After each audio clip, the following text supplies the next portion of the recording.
Monsoon ಅಲ್ಲಿ ಮೂಡಿಗೆರೆ ಕಡೆ plan ಮಾಡ್ತಾ ಇದ್ದೀರಾ, ಅಲ್ಲೋಗಿ ಎಲ್ಲಿ ಊಟ ಮಾಡೋದು ಅಂತ ಕೂಡ ಯೋಚನೆ ಮಾಡ್ತಾ ಇದ್ದೀರಾ? ಹಾಗಾದ್ರೆ ಟೆನ್ಷನ್ ಬೇಡ. ವೆಜ್ ಅವರು ಹಾಗೂ ನಾನ್ ವೆಜ್ ಅವ್ರಿಗೆ 5 ಸ್ಪಾಟ್ ಗಳನ್ನ ಹೇಳ್ತೀನಿ, ಅಲ್ಲೋಗಿ ಟ್ರೈ ಮಾಡಿ. ಫುಲ್ ವಿಡಿಯೋನ ನೋಡಿ, ನಿಮ್ಗೆ ಗೊತ್ತಾಗುತ್ತೆ ಯಾವ್ದು ಅಂತ.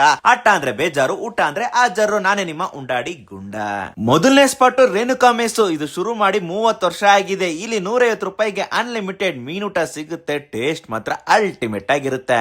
ಎರಡನೇ ಸ್ಪಾಟ್ ವೆಜ್ ಅವ್ರಿಗೆ ಅನ್ನಪೂರ್ಣೇಶ್ವರಿ ಮೆಸ್ ಅಂತ. ಇದು ಶುರುವಾಗಿ 45 ವರ್ಷ ಆಗಿದೆ. 100 ರೂಪಾಯಿಗೆ ಅನ್ಲಿಮಿಟೆಡ್ ಬಾಳೆ ಎಲೆ ಊಟ ಸಿಗುತ್ತೆ, ಎಷ್ಟು ಬೇಕಾದ್ರೂ ತಿನ್ಬಹುದು. ಇನ್ನ ಮೂರನೇ ಹೋಟ್ಲು ಚಾಕ್ನಾ ಹೋಟ್ಲು ಅಂತ. ಇದು ಶುರು ಆಗಿ 15 ವರ್ಷ ಆಗಿದೆ. ಟ್ರೆಂಡ್ಸ್ ಪಕ್ಕ ಈ ಹೋಟ್ಲು ಬರುತ್ತೆ. ಇಲ್ಲಿ ಚಿಕನ್ ಮಟನ್ ಅಂತ ಅಂದ್ರೆ ಈ ಜಾಗಕ್ಕೆ ಹೋಗ್ಬೇಕು. ಅದ್ರಲ್ಲೂ ತಲೆಕಾಲ್ ಮಾಂಸ ಅಂತೂ ಸಖತ್ತಾಗಿರುತ್ತೆ. ಇನ್ನ ಫ್ರೆಂಡ್ಸ್ ಜೊತೆ ಚಿಲ್ ಮಾಡೋದಕ್ಕೆ ಜಾಗ ಅಂತೂ ಪೀಸ್ ಆಗಿದೆ. ನಾಲ್ಕನೇ ಸ್ಪಾಟ್ ಸ್ನೇಹ ಸಾಗರ್ ಅಂತ. ಇದು ಬಂದು ಪ್ಯೂರ್ ವೆಜ್ ಹೋಟ್ಲು. ಇದು ಶುರುವಾಗಿ 30 ವರ್ಷ ಆಗಿದೆ. ಇಲ್ಲಿ ಟಿಫನ್ ಐಟಮ್ಸ್ ನ ತಿನ್ನಕ್ಕೆ ಹೋಗ್ಬೇಕು. ಇಲ್ಲಿ ಇಡ್ಲಿ, ದೋಸೆ, ಬೋಂಡ ಸೂಪು ಹಾಗೆ ಕಾಫಿ ಅಂತೂ ಸಖತ್ತಾಗಿರುತ್ತೆ. ಐದನೇ ಸ್ಪಾಟ್ ಬಂದು ಕಂದ ಕ್ಯಾಂಟೀನ್ ಅಂತ. ಇದು ಶುರು ಆಗಿ 15 ವರ್ಷ ಆಗಿದೆ. ಜಾಗ ಚಿಕ್ಕದಾಗಿದ್ರು ಇಲ್ಲಿ ಸಿಗೋ ಗಂಜಿ ಊಟ ಅಂತೂ ಅಲ್ಟಿಮೇಟ್ ಆಗಿರುತ್ತೆ. 160 ರೂಪಾಯಿಗೆ ಅನ್ಲಿಮಿಟೆಡ್ ಗಂಜಿ ಊಟ ಸಿಗುತ್ತೆ. ಟೇಸ್ಟ್ ಮಾತ್ರ ಬೇರೆ ಲೆವೆಲ್ ಅಲ್ಲಿ ಇರುತ್ತೆ. ಈ 5 ಸ್ಪಾಟ್ ಮೂಡಿಗೆರೆಯಲ್ಲಿ ಬೆಸ್ಟ್. ನೀವೇನಾದ್ರು ಮೂಡಿಗೆರೆಗೆ ಹೋದ್ರೆ ಇಲ್ಲೋಗಿ ಟ್ರೈ ಮಾಡಿ, ಅಥವಾ ಯಾರು ಹೋಗ್ತಾರೋ ಅವ್ರಿಗೆ ಈ ವಿಡಿಯೋನ ಶೇರ್ ಮಾಡಿ, ಅವ್ರಿಗೆ ಯೂಸ್ ಆದ್ರೂ ಆಗ್ಬೋದು. ಮುಂದಿನ ಒಳ್ಳೆ ವಿಡಿಯೋ ಸಿಗ್ತೀನಿ. ಈಗ ಟಾಟಾ, ಬೈ ಬಾಯ್.